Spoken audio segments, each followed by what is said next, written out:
The Tennessee House of Representatives has officially passed a bill that would ban pride flags in public schools. Liberal news media outlets are claiming that a bill allowing law enforcement to act in their full legal capacity will undo strides in public safety. And the Tennessee House has also passed a bill to bar local councils from sending expelled lawmakers back to their seats of office. If y'all kept up with the legislature's drama last year, then you'll know what that one's in response to.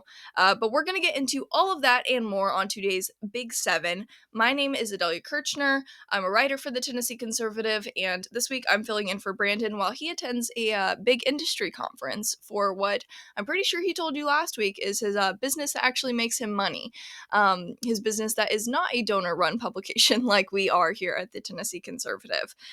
But you guys, if you're missing Brandon's southern twang right about now, don't worry because he will be back next week. He'll be back with it next week to bring you your state news. But for now, okay, I've got a couple things I need you to do. First, I need you to go and subscribe if you haven't already to our free daily e-newsletter. Just text news to 423 205 5600.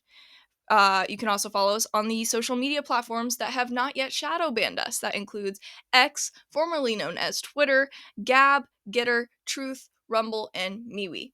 We've got all the options for you guys. We've got all the options for you. So go follow us. Keep up with what's going on in our little quaint little state here.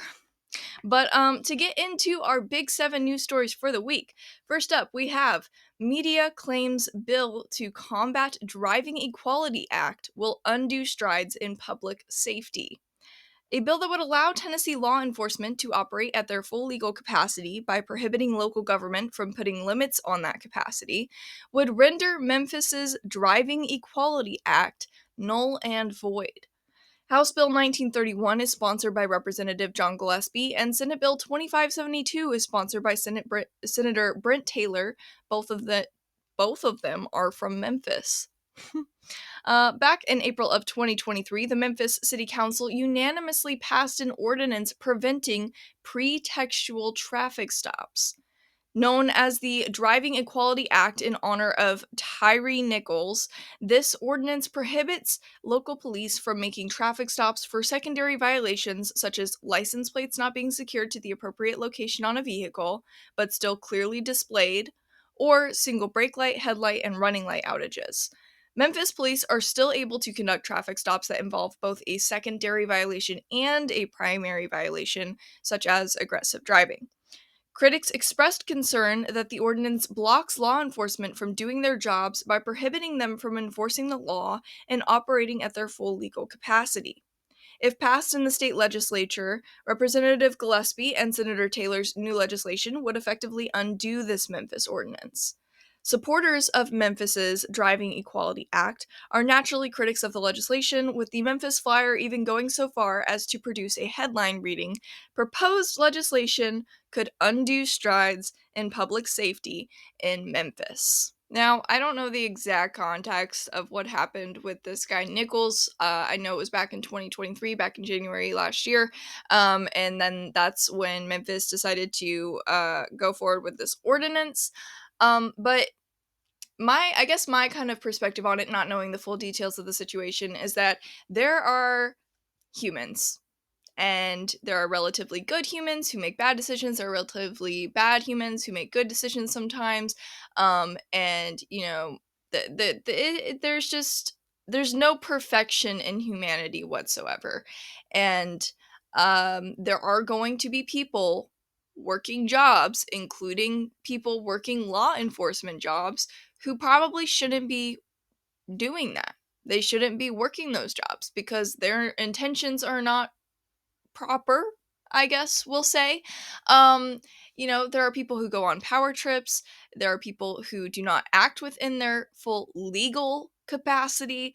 There are people who take advantage of other people not knowing the law. There's a lot of that, right? But there's also a lot of in good police officers with a lot of integrity who actually live up to their commitment to protect and serve us here in Tennessee. That's kind of my opinion. There's a lot of good ones, and it's not really fair to kind of group everybody together because of a few bad actors. And obviously the bad actors are what we hear the most about in a lot of cases because that's kind of how the news works, right? You hear a lot about the people who aren't doing the right thing or who, are causing drama. You're not hearing about the peacekeepers, right? So it's a little. I don't know the full details of this particular situation that led to this ordinance. I'm sure you can look it all up online and come to your own conclusions. But I it's reminiscent of like when you're a kid and an adult will like look at you and be like, "Well, if I let you do this thing or if I give you this special treat, then I have to do it for everybody." And it's like, "No, no, you don't. You really don't. There can be exceptions to the rule. And I feel like in scenarios like this, the solution to bad actors is not to punish an entire group of people who haven't done the same thing, if that makes sense. Like, hypothetically, okay, I don't know for sure, but if these police officers were in the wrong, right, then how does it make sense to publish? How does it make sense to punish the entire Memphis police force by saying, "Hey, now that now that these guys over here they didn't do what they were supposed to do, none of you can ever even attempt to do what you're supposed to do or what you're technically allowed to do." So yeah, this bill would combat that ordinance. So there's that. Next story. Tennessee private school handgun bill passes in the House. A Tennessee private school handgun bill passed on the House floor this week with a vote of 74 to 23. The vote was split along party lines, with all Republicans voting yes and all Democrats in attendance voting against the bill. Shocker. House Bill 1631, sponsored by Representative Gino Bolso, expands a state law that already allows K through 12 private schools to make handgun carry policies for their school. This bill grants permission for private schools that serve pre-K through 12 to do the same. The corresponding Senate Bill 1708, sponsored by Senator Joey Hensley, was referred to the Senate Education Committee on January 22nd, and has yet to be scheduled to be heard. I don't think this bill is that big of a deal. I don't understand why there would be an argument against it. Obviously, the Democrats voted against this because they would be against what is already in current law. Like, it's already in state law that K through 12 private schools can make handgun carry policies for their institutions. And I'm sure the Democrats aren't in favor of that either. So it is consistent to give them that. But I don't think it's that big of a stretch to be like, okay, well, we're letting the K through 12 schools do it. The pre-K through 12 schools should be able to do it as well. Because if it is done properly, it is an extra added level of protection.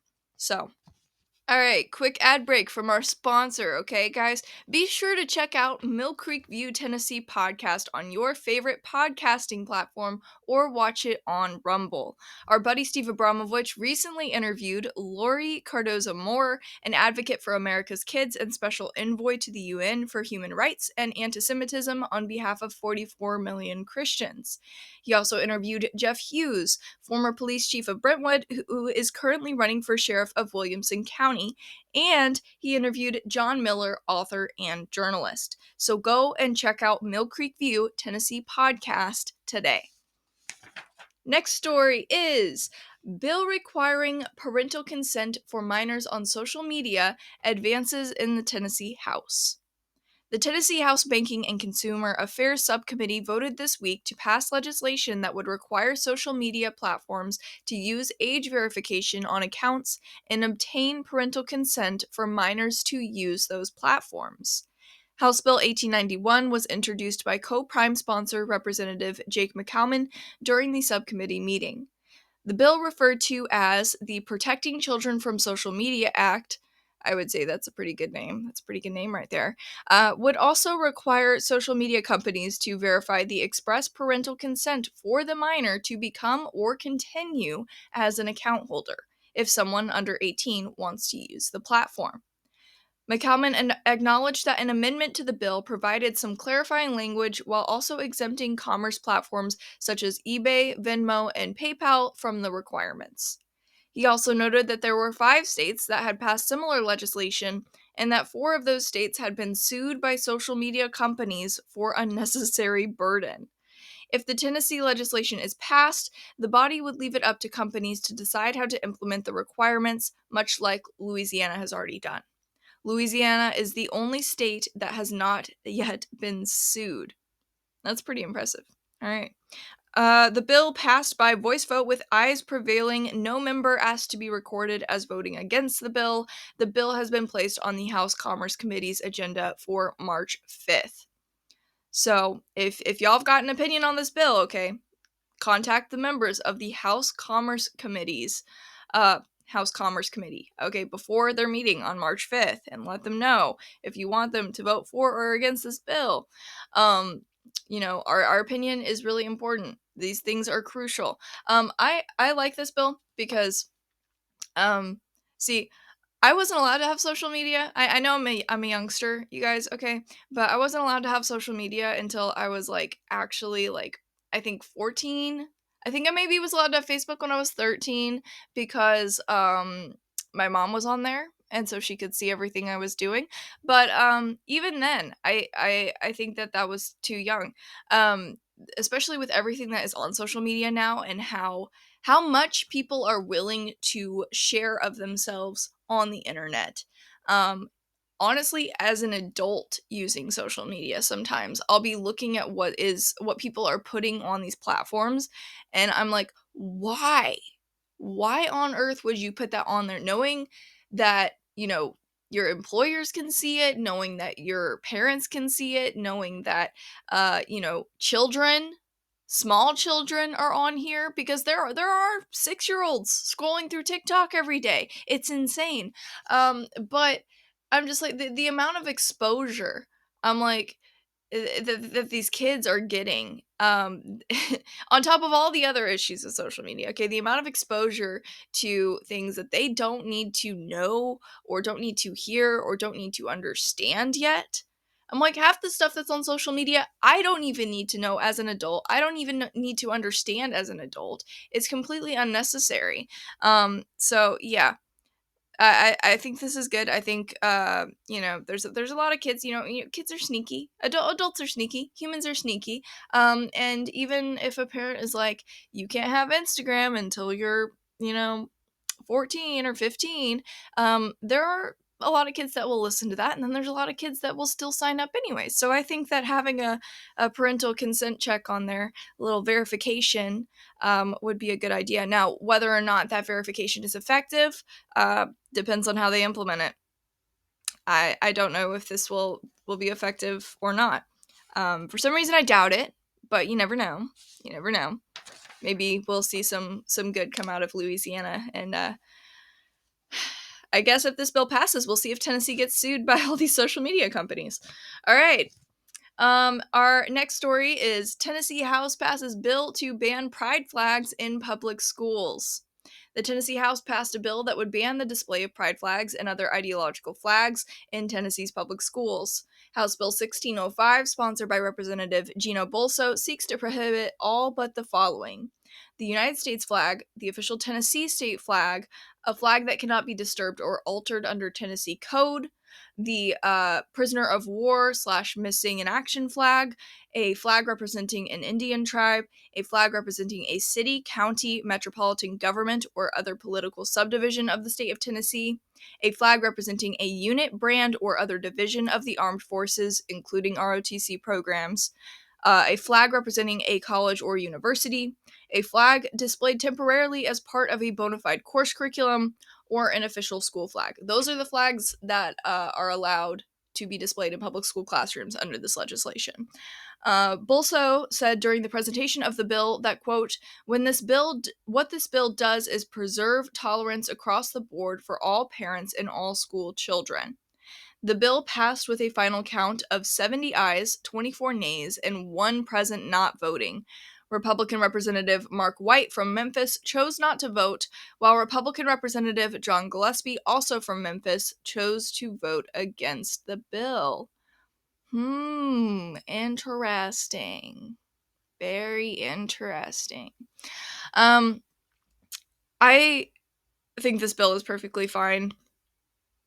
I mean, and like there were, I watched some of the testimonies in committees, in some of the House committees about this bill, and I honestly think uh, that some of the citizens who came up and spoke, they could have done a better job arguing their point, because they kind of got up and like cried about it, um, and used the line of "You're killing children by taking these flags out of schools. You're killing children by not allowing pride flags in the classroom." Um, and then they quoted like suicide statistics for LGBTQ plus youth. I think, like, if they even quoted them, I don't even think they referenced a specific study. They might have, though. Don't take my word for it. But I just kind of look at it. I'm like, there's probably better arguments against this bill than just you're killing kids by passing this. Yeah, no, just no. I know personally, I never went to public school, but I can pretty much guarantee you that as a Christian conservative, now I'm a bit more confident in my viewpoints. I understand and have dug into more of why I think the way that I do and why I believe the way that I do. But, as a middle schooler, as a high schooler, if I had been going to school and I had walked into a classroom and there were pride flags up everywhere, or even if there was just one pride flag behind the teacher's desk, I would be a little like, you know, am I allowed to express my views here? I'm like, I don't have a problem with somebody expressing their views, but that kind of tells me that they might have a problem with me expressing mine. And I know not everything's about me, and I understand that, if there are LGBT youth walking around in a school building, which there are probably in every single school building, um, my, I know that they are a very vulnerable population. I don't entirely trust that they are confident in their decision. But I think the last thing that we need to be doing is, solidifying that in a space where it's supposed to be educational. I don't know, especially since, if you have a flag up, you have certain decorations up. Okay, it's influencing more than just your specific demographic. It's influencing everybody in your classroom. It's not only telling LGBTQ plus students that they're safe, it's also like, telling everybody else in the classroom who might not have considered that before, that this is okay with you as an adult. Oh, well, my parents might not be okay with this. My parents might believe otherwise. They might have good reasons for that. But hey, my teacher over here, she's the intellectual and she's supporting it. So I don't know. There's just a lot wrapped up in all of it. And I think that this is an interesting way to go about it all, because I'm like, it is specifically about flags. Uh,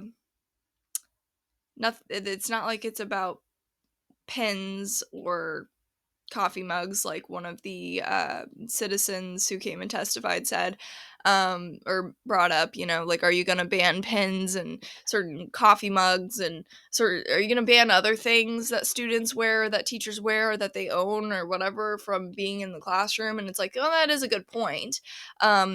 But I think the thing about flags versus a lot of other things is, like, a flag inherently kind of resembles like some sort of allegiance.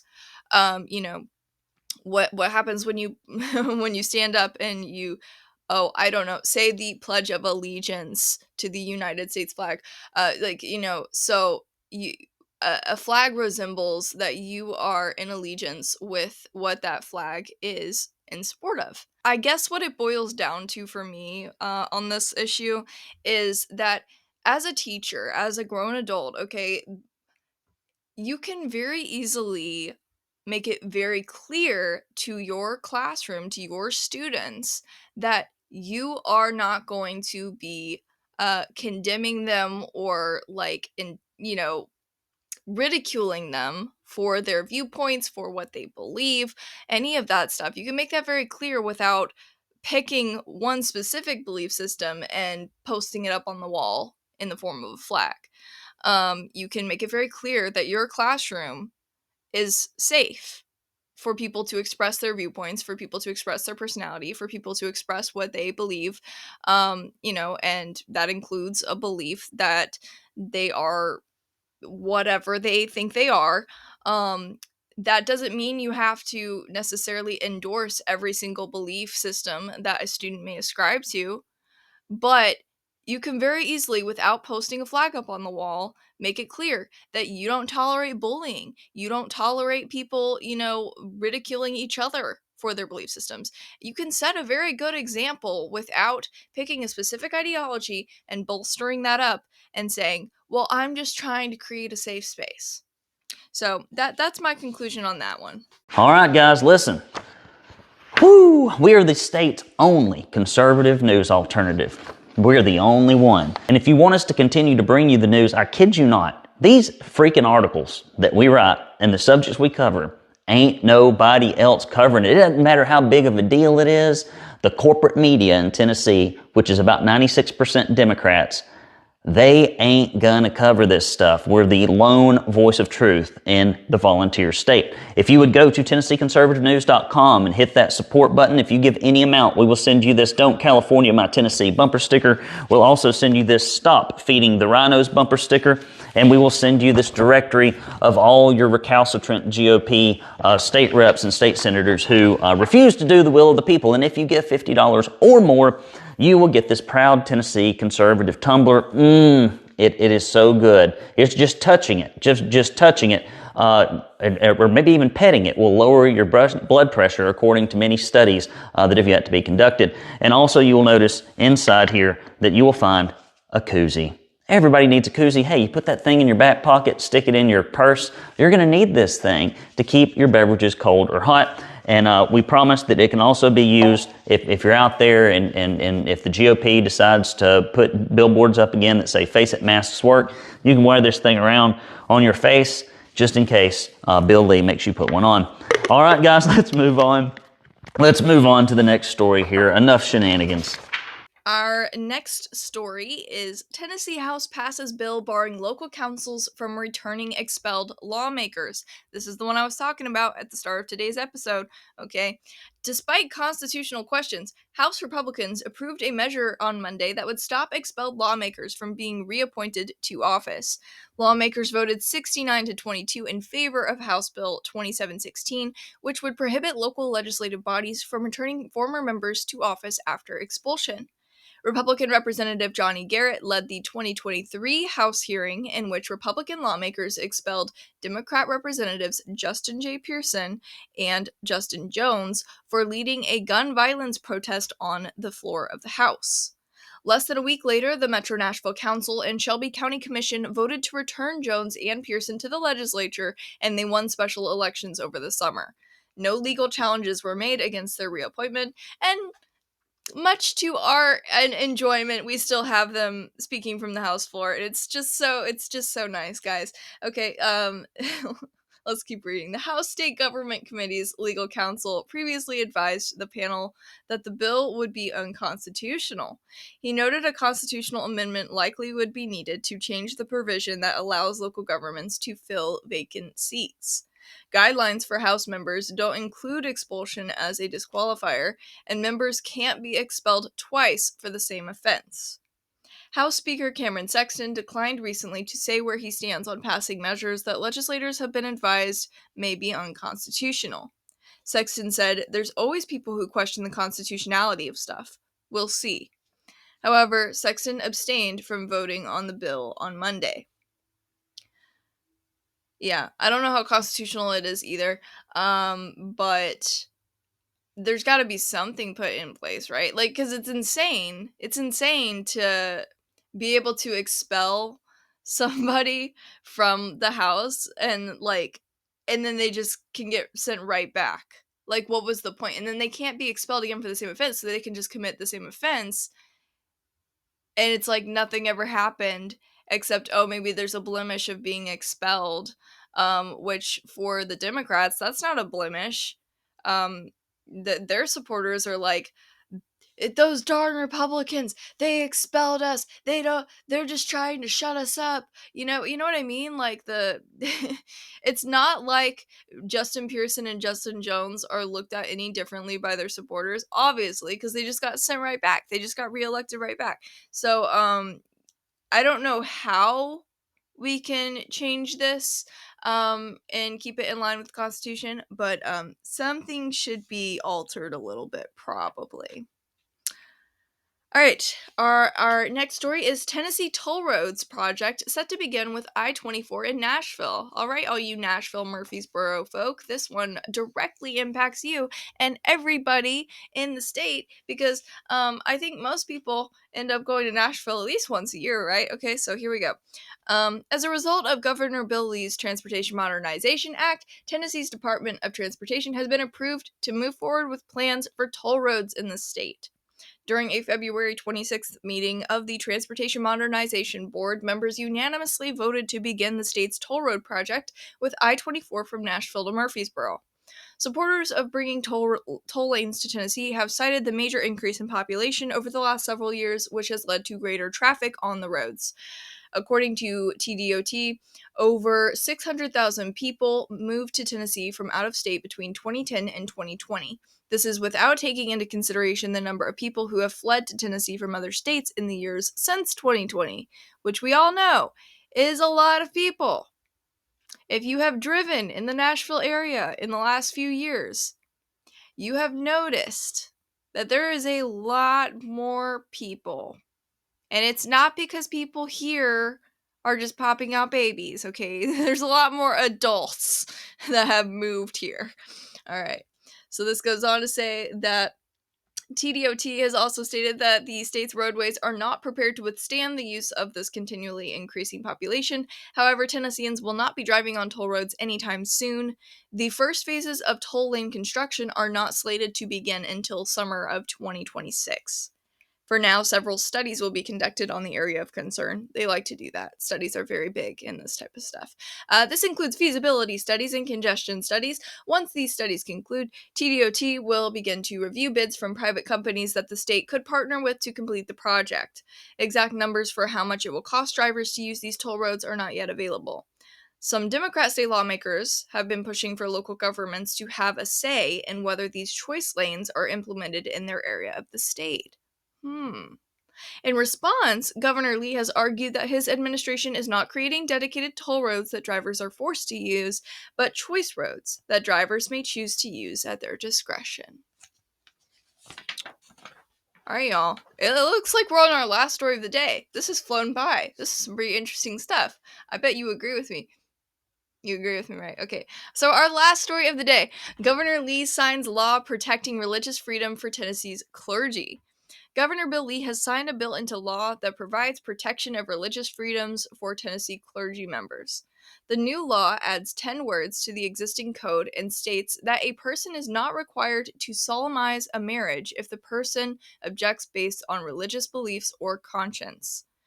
The legislation will actually extend to include both religious leaders and civil servants. Ooh, who held objections to a marriage by providing them with the freedom to refuse to affirm the marriage. The new law will go into effect immediately. Tennessee Republicans have noted that the law will not keep couples from obtaining a marriage license, but simply allows those who object to solemnizing that marriage to refuse it. I don't see a problem with that. That sounds pretty darn good to me. But that's all I've got for today, y'all. Okay, if you like what we're doing and you want us to keep it up, please consider donating to support the cause. All you have to do is go to TennesseeConservativeNews.com and hit that red support button. And, since you'll already be on the website and everything, you should also subscribe to our free weekday newsletter by hitting the green subscribe button. That way, you get a nice little email every weekday that fills you in on the news stories of the day, which around this time of year, with our state's legislative session going on, tends to be some pretty interesting stuff, if you ask me. So I don't think you want to miss any of it. Also, don't forget to check out the Tennessee Conservative podcast on your favorite platform and leave us a 5-star review. It really, truly helps us out so much, and all of us here at the Tennessee Conservative would be just eternally grateful to you for doing so. But as always, your listenership is appreciated, your readership is appreciated, and we will be back next week with another Big 7.